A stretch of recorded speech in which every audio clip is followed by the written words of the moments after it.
Kingsley Smart Kids Science, History and Story.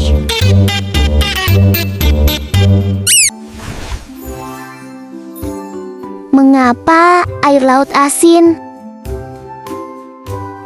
Hai teman-teman, pernahkah kalian berlibur ke pantai dan tidak sengaja menelan air laut? Bagaimana rasanya? Battle asin. Padahal air di sungai atau air yang kita minum tidak asin. Ya, nah kenapa ya air laut di seluruh dunia bisa terasa asin? Yuk, kita cari tahu rahasia besarnya. Ayo kita mulai petualangan air.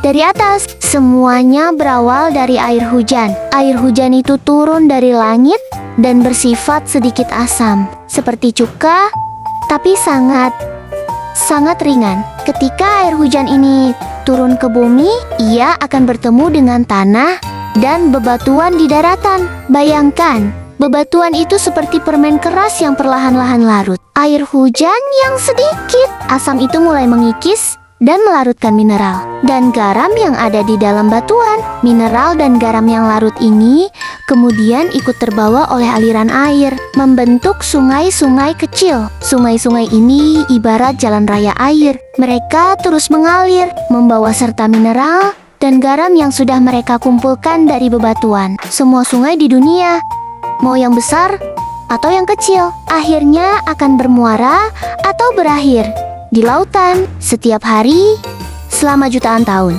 sungai-sungai ini terus-menerus mengantarkan hadiah berupa mineral dan garam ke laut. Mineral ini lalu bercampur dan menumpuk di dalam air laut. Meskipun air sungai tidak terasa asin bagi kita, ia sudah membawa sedikit garam dan mineral ini loh. Lalu, apa yang terjadi di laut? Ada peran penting dari matahari. Matahari itu sangat panas. Ia menyinari permukaan laut dan menyebabkan air laut menguap, berubah menjadi uap air dan naik ke langit untuk menjadi awan lagi. Proses ini seperti saat kita memasak air dan uapnya naik, tapi ada bagian ajaibnya.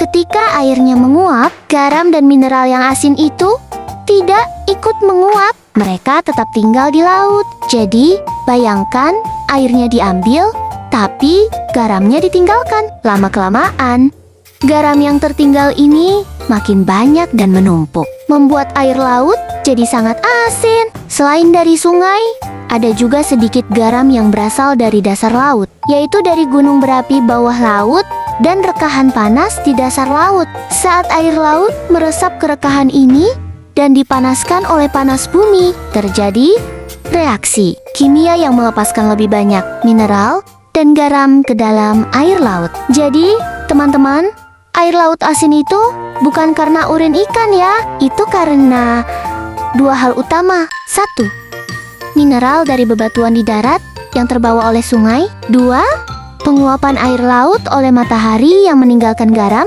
Semua proses ini sudah terjadi sejak bumi kita terbentuk, menjadikan lautan kita sumber garam alami yang sangat besar. Hebat ya, alam kita. See you on our next video. Bye-bye.